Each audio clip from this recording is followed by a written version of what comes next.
demit sumur kuno nebar pangancam pati.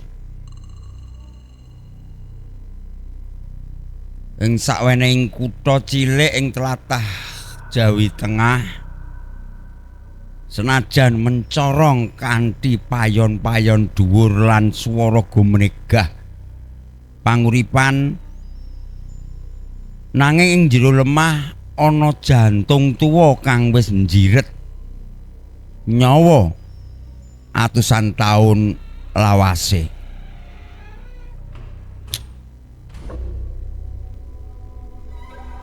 Iku sumur kawak. Toyanipun boten nate asat. Toya iku dudu banyu biasa nanging gondelane roh sing dadi benteng terakhir kutha saka jurang pepeteng.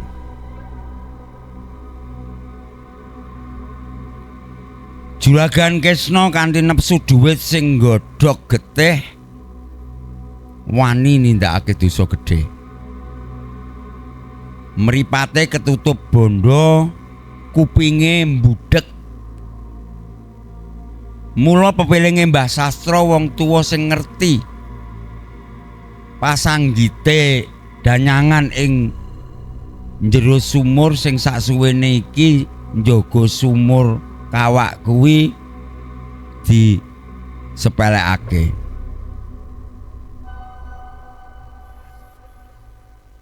Sumur pusaka iku disumpeli diuruk watu lan lemah dadi rata tanpa sisa. Kewanane Juragan Kesna ngiris-ngiris ati lan mateni rejekine wong cilik. 2 minggu sakwise tumbal wiwit ditagih. Juragan Kesna sang perusak sumur tuwa dadi tumbal wiwitan. Ditemokake ngambang ing omahe dhewe awake nglombor. Tanpa balung mung kari klumpukan daging teles. Sandangane teles kebes, kaya-kaya anyar mentas diseret saka dasaring sumur. Ing meja ana layang pati sing ditulis nganggo toya reget lan lelandhesan. Sapa sing wani nutup lan ngecor sumur kawak bakal tak jaluk ijol nyawane. Nyawane bakal tak seret menyang dasar sumur sing dadi gerbang patine. Mbah Sastra kanthi swara grojokan tangis getih mbikak pameling pungkasan. Yaiku pitung sasmita sing medeni. Pitung sasmita sing gegirisi saiki wis mbrojol kanggo kutha cilik sing kemajuane ora lumrah. Naga Sewu bakal njebol saka tembok wates. Tuya putih malih rupa dadi gendhing getih kenthel. Lan tugu anyar sing didekake ing bekas sumur bakal malih dadi gapura wengi pambukane jurang jahanam. Bakal dadi sajen ing ngisor murkane danyangan sumur angker.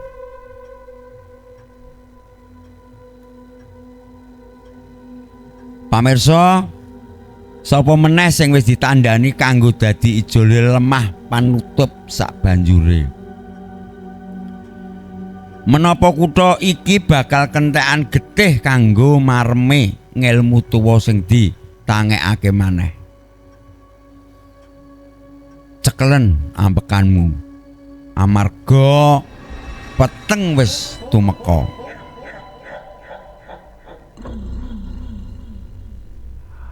Nuwun sewu, atur pangapunten kagem sedanten pamirsa.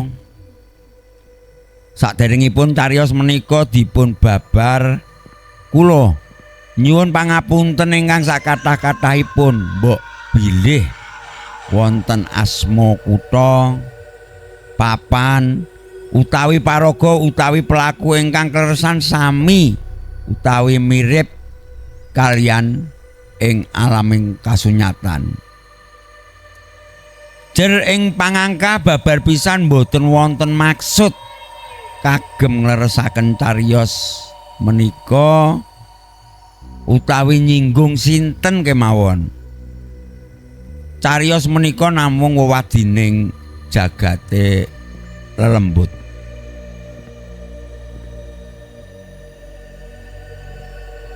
Pamirsa, ing sakwenehing kutha cilik ing tlatah Jawi Tengah sing wis rame lan kebak bangunan modern, ana siji panggonan isih nyimpen cerita tuwa, yaiku sumur kuno ing tengah sawenehing kutha sing wis dadi sumber urip atusan taun. Utamane nalika mangsa ketiga dawa, banyu sing ora tau asat kuwi wis dadi rejeki, wis dadi dalane dhuwit kanggo wong-wong cilik. Nanging ing sawijining dina ana keputusan sing njabel. Sumur kuwi dumadakan ditutup, jebul ora enteng sanggane tumindak nutup sumur kasebut. Mbah Sastra piyantun sepuh sing ngerti sejarah lan barang wadi ing sumur kuwi sakjane wis aweh pepeling babakan anane pengancam danyangan utawa lelembut wedok sing wis suwe ngreksa banyu ing sumur iku. Jebul pepeling kuwi dianggep angin lalu. Sumur kuno wis rata karo lemah lan kedadian iki sing kena dipesthekake. Demit sumur ngamuk lan nembar pangancam pati marang sapa wae sing wis wani-wani ngrusak omahe. Sakwise sumur kuwi kasil ditutup, cerita horor sing nyata iki bakal diwiwiti. Sapa sing bakal dadi ijole lemah penutup kuwi? Monggo midhangetaken cariyos lelembut malem Jumat lumat ngantos paripurna supados panjenengan mangertos sageta leresipun pepeling Mbah Sastra lan gegirisane pati ingkang dipun jaluk dening sumur ing carita kanthi irah-irahan demit sumur kuno nebar pangancam pati.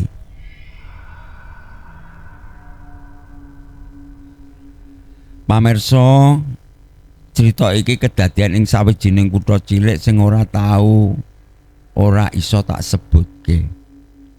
Sing cetha kutha cilik kuwi wis misuwur ing tlatah Jawi Tengah. Senajan kutha iku rame lan kagolong modern, jebul isih nyimpen cerita sing angel dinalar nalika wengine wis peteng. Salah sijine yaiku cerita babakan sumur kawak utawa sumur kuno. Sumur sing umure wis atusan taun iku dadi andelane warga utamane nalika mangsa ketiga teka. Banyu sumur kasebut ora tau asat lan iki sing dadi rejekine para bakul banyu eceran. Ing sawijining dina udakara wulan Juli nalika srengenge panas nggawa hawa garing ana kabar sing gawe geger. Sumur ing jantunge kutha iku arep ditutup. Lurah Wirya Lurah ing tlatah kono nyandang bingung krungu rancangan sumur tuwa sing arep katutup iku. Lurah Wiryamono wong tuwa sing manut karo atasan, nanging isih ngrungokake omongane warga. Ing babagan iki jebul ora kuwawa ngendhek rancangan panutupan sumur iku. Juragan Kresna sing wis misuwur Berbandhu Berbondo sing duweni karep nutup sumur iku wis ora kena disalahke pancen. Jalaran sumur iku ana ing wewengkon donyane. Apa meneh Juragan Kresna blas ora percaya karo bab-bab mistis. Iki sing dadi wong Sumelang. Mbah Sastra wong sepuh sing ngerti sejarah sumur kasebut, pawongan tuwa sing meneng nanging wicaksana lan ngerti sejarah uga.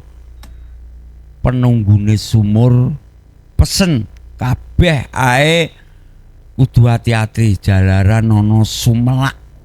Pesen sing samar-samar. Menawa demit sumur angker ing jantung kutha iku bakal nebar pangancam nyawa.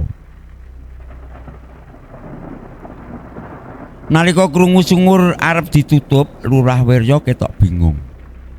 Dheweke ngluangake wektu silaturahmi ning omahe Juragan Kresna sing duwe kaputusan mutlak nutup sumur kuwi.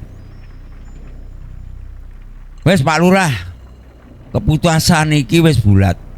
Sumur kuwi kudu tak tutup. Sesuk-esuk alat abot wiwit kerja.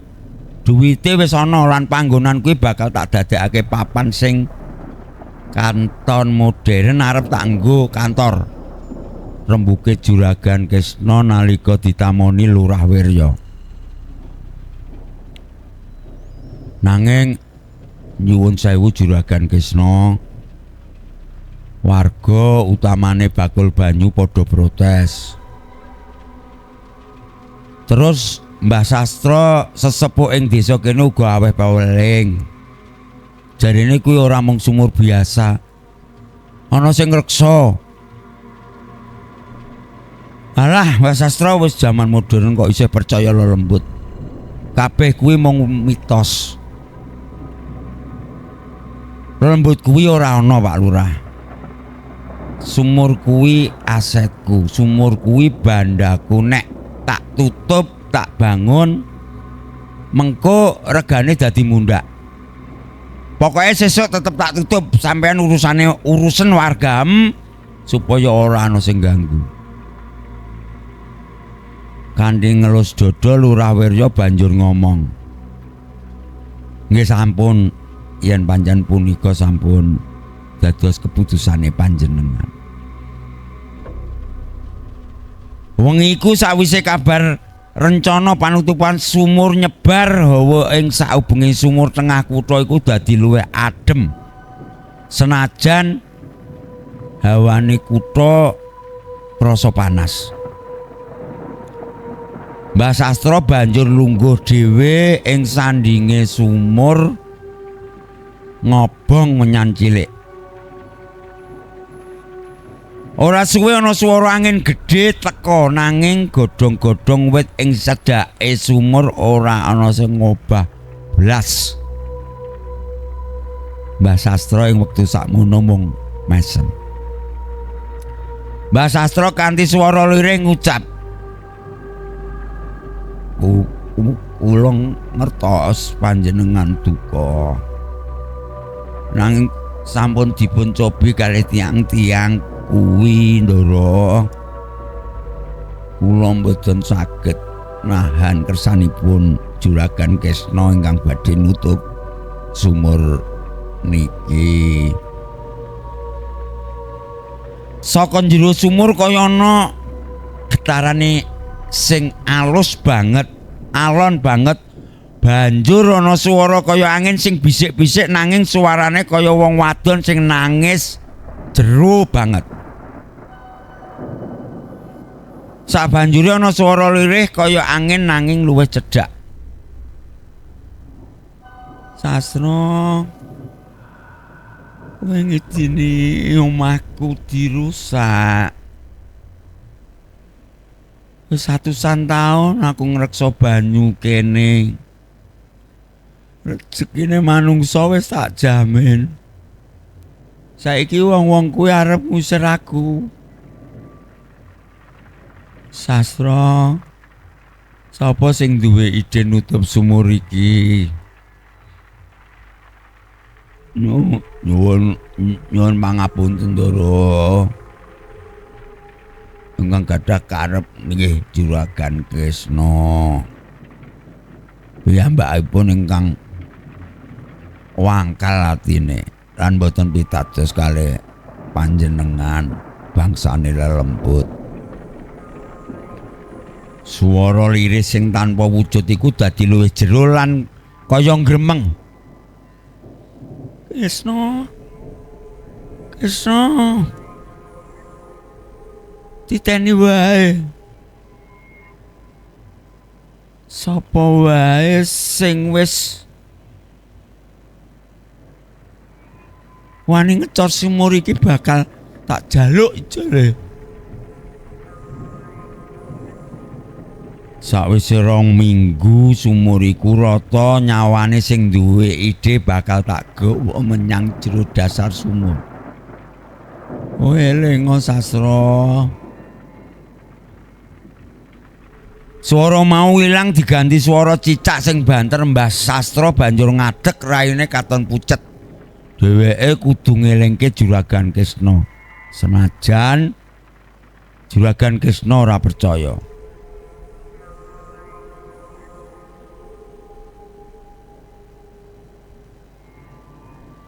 Esuke eskavator lan truk semen wis teka. Para bakul banyu mung bisa ndelok kanthi sedih. Juragan Kresna teka nganggo helm proyek, katon gagah piteksa lan percaya diri.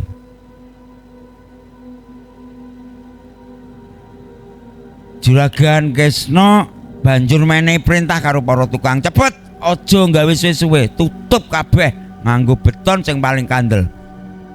Sumur iki ora kena diduduk maneh. Nalika eskavator wiwit nyongkel pinggir sumur, dumadakan mesin eskavator mandek. Mesin eskavator mogok. Budi supir eskavator iku mau celuluk. Walah mandek meneh. Mesin ana apa ya iki? Padahal wingi isi apik-apik wae lho Kang, coba cek banyune. Semaure kena eskavator Yanto. Meruhi kahanan kuwi Juragan Kresna nyedhaki karo nesu, cepet uripno mesine aja gawe alasan ae. Nek males kondo engko tak ganti wong. Barengi kuwi kuprungu swarane mak klothak. Saka njero sumur ana watu gedhe mencolot buanter banget meh kena sirahe Juragan Kresna. Karo kaget setengah ngos-ngosan Juragan Kresna muni-muni, sapa iki sing nguncalno watu iki?" Ora ana sapa-sapa sing semaur. Kabeh tukang padha meneng ora wangsulan. Tenaga kasar sing melu nutup sumur iku bisik-bisik karo kancane. "Wah, janjane bener iki omongane Mbah Sastra. Ana sing ora seneng sumur iki ditutup." Nanging Juragan Kresna tetep ngeyel, dheweke njupuk corong mikrofon kaya coronge wong lagi demo kae, banjur ngomong karo swara banter menyang jero sumur. "Oi, sapa sing ning jero sumur? Metu. Aja wani-wani medeni wong kerja, aku ora wedi blas karo kowe. Saiki kowe arep tak tutup. Sampai kapanpun kowe ora bakal metu maneh."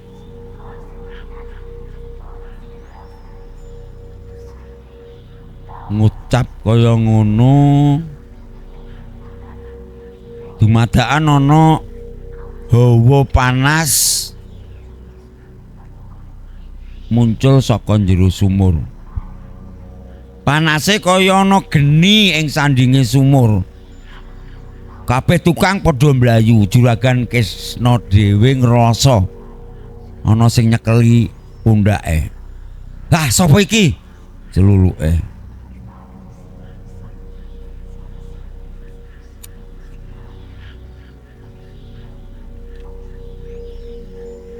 Dheweke noleh nenging ora ana sapa-sapa. Nanging kupinge ngrungokno swara lirih kaya suarane Mbah Sastra ngomong ing kupinge. Gendeng atimu. Wes kok tutup atimu Ndara. Kowe nantang pati. Tak elingke sapa sing nutup sumur iki kudu siap-siap. Juragan Kresna banjur kaget krasa kabeh wulune ngadeg. Nanging dheweke cepet-cepet nutupi rasa wedi kasebut. Tutup. Cepet urugi sumur kuwi, aku ora wedi. Ayo kerja meneh. Ayo. Kae sing ning adoh kae ayo kerja meneh nutup sumur.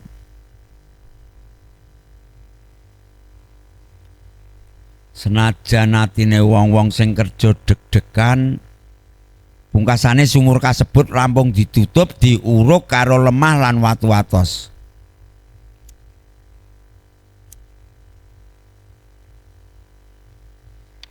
Siji-siji wong ora ana sing mani menggak. Rong minggu sakwise sumur kuno kuwi ditutup rata lemah, Juragan Kresna lagi krasa nalika dheweke kerja lembur ing omah sing pancen ngirah dienggo kantor. Wektu kuwi wis jam 12 wengi. Kahanan kantor sing sepi banget, dheweke lagi nata lan naliti laporan wulanan bisnise dumadakan listrik mati makpet. Lampu omahe peteng dedet. Wah, listrik mati biasa wae celuluke Juragan Kresna.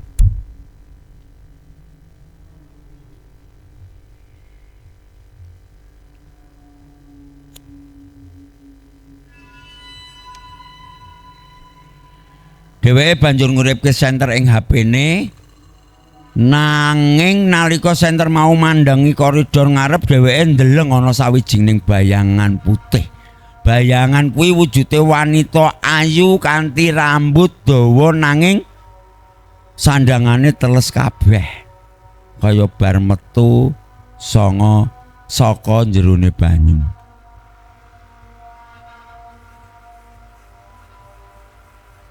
Kanthi swara geter Juragan Kresna nyoba nyapa wewayangan sing wujud wanita ayu iku. Sapa kuwi? Wis wengi, Mbak, aja ganggu wong nagek lembur.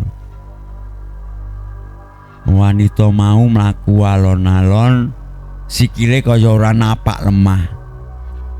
Nalika wis cedhak raine sing ayu mau banjur malih. Mripate bolong ireng kabeh lan saka lambene metu banyu sing reget. Aku sing mbok tantang Kresna. Kowe ngusir aku saka omahku. Sumur kuwi uripku Kresna.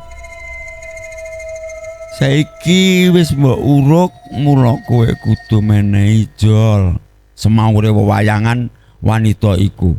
Juragan Kresna sanalika mundur saking wedine HP-ne ciblok. Tulung, aja nyedak.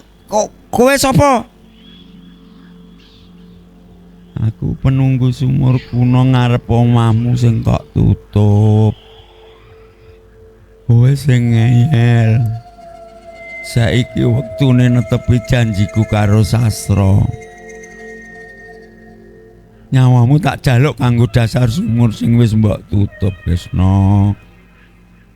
Wanita mau banjur nyedak tangane sing dawa ketok kuku ireng nyekel gulune Juragan Kresna. Juragan Kresna saknalika njerit banter. Ampun, aja, aku salah. Tulung, lepasno aku. Telat, kowe wis nutup sumber uripku. Saiki kowe bakal dadi banyu uripku sing anyar. Iya.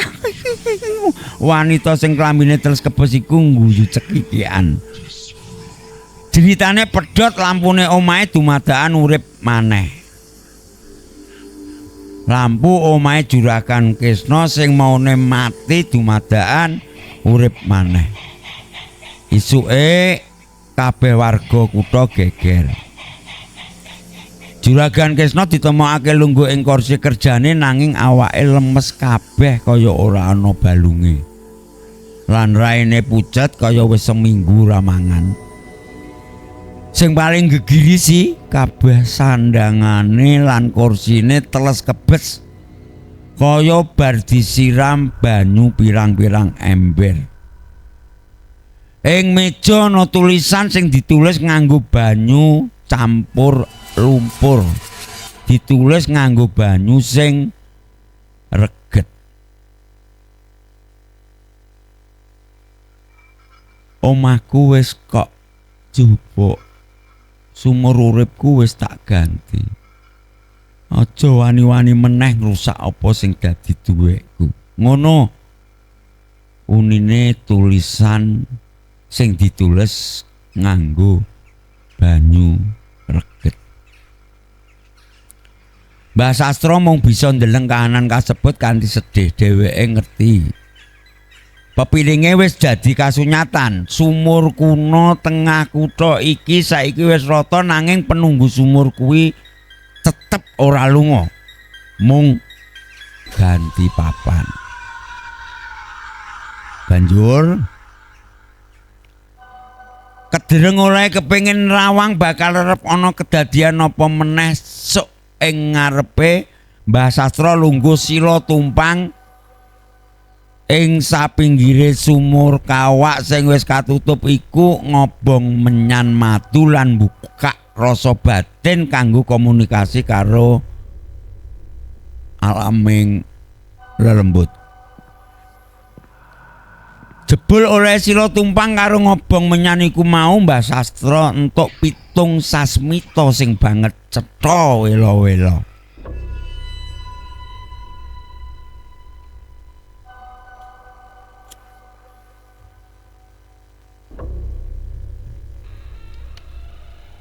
Sepisan bakal ana kedadian naga sewu metu saka tembok.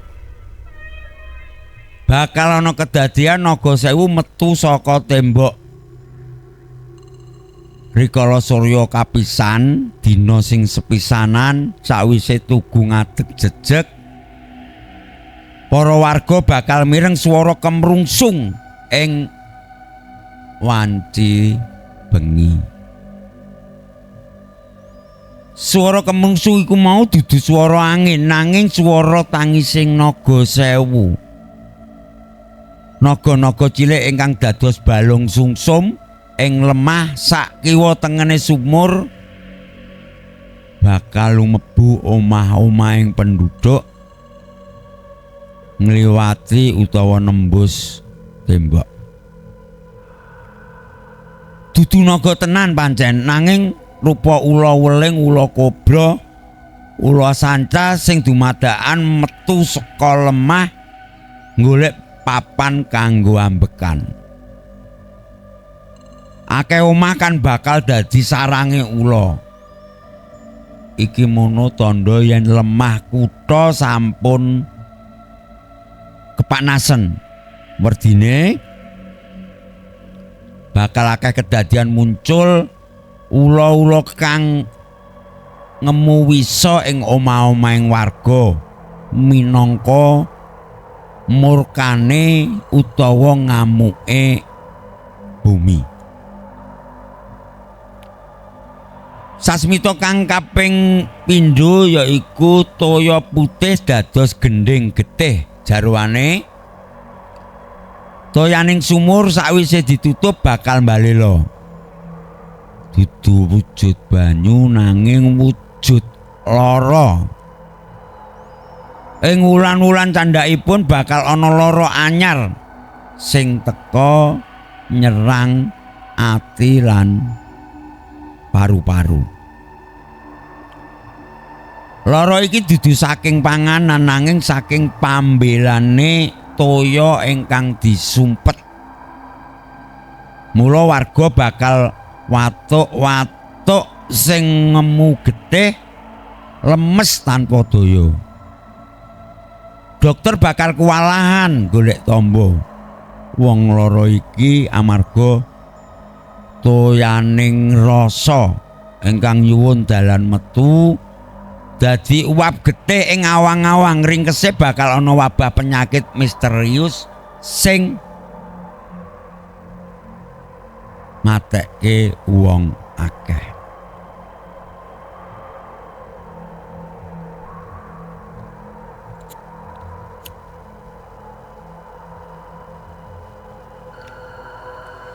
Sing katelu reca lawas nglirik ing prapatan.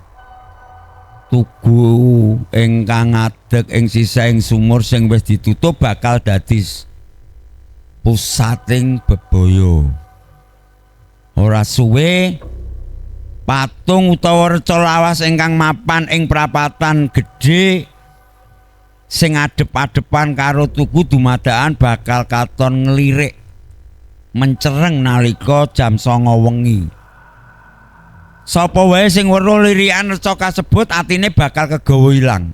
Dheweke bakal dadi lali pikir, ninggalake keluarga, mlaku tanpa tujuan lan mlebu ing alas utawa kali sing wis asat. Kang kapapat, Sasmita bakal lali dalan. So ing rejaning kutha bakal luntur alon-alon. Para bakul bakal lali dalan. Barang dagangane sing biasane laris dumadakan ora ana sing nyedak. Dalan sing padhang maune bakal krasa peteng lelimengan. Dudu amarga lampu mati nanging amarga aura rejeki sing wis kasumpet dening urukane lemah sing nutup sumur. Wong sugih bakal nandhang kapitunan, wong cilik bakal nggondheli weteng ana paceklik rasa. Dene Sasmita sing kaping 5 langit ngulu swara. Ana langit ngulu swara. Ing tengah-tengahing kasusahan kuwi dumadakan bakal ana swara gedhe saka langit. Ingkang suarane nggugah sanubari. Swara iku dudu gluduk, dudu montor mabur nanging swara gong kencana sing wis pecah merga sumur kawak wis ditutup nganggo lemah. Swara iku mung dimirengake dening wong-wong sing atine resik lan tresna marang sumur. Wong sing mireng bakal ngerti kunci saking kasusahan iki, nanging yen swara iku wis kepireng kuwi dudu pitulungan, nanging tandha yen wektu wis cumlorot. Watesing wektu wis meh tiba. Dene Sasmita ingkang kaping 6 anak turun nuduh leluhur iki minangka perkara kang luwih gegirisi maneh, yaiku anane pamisahan trah. Anak-anak bakal nuduh bapak ibune, murid bakal nuduh gurune, sedulur dadi mungsuh amarga sumur kuna kuwi wis dadi kaca brenggala. Nalika ditutup kaca brenggala menika pecah lan bayangan ala sifat elek saben wong metu saka njero. Ora ana meneh tata krama, ora ana meneh tepa slira, sedaya namung ego lan nepsu. Sing pungkasan yaiku sasmita sing kaping 7 tugu dadi gapura. Tugu ingkang ngadeg ing sak cedhake sumur kawak iku bakal malih rupa. Dudu tugu meneh nanging gapura wengi. Saben lingsir wengi gapura iku bakal mbukak ngetokno siluman lan danyang saka njero bumi. Dudu kanggo ganggu nanging kanggo njupuk jatah nyawa saka wong-wong sing wis lali marang sangkan paraning dumadi. Warga bakal sumingkir saka tengah kutha. Alun-alun bakal dadi lemah larangan maneh.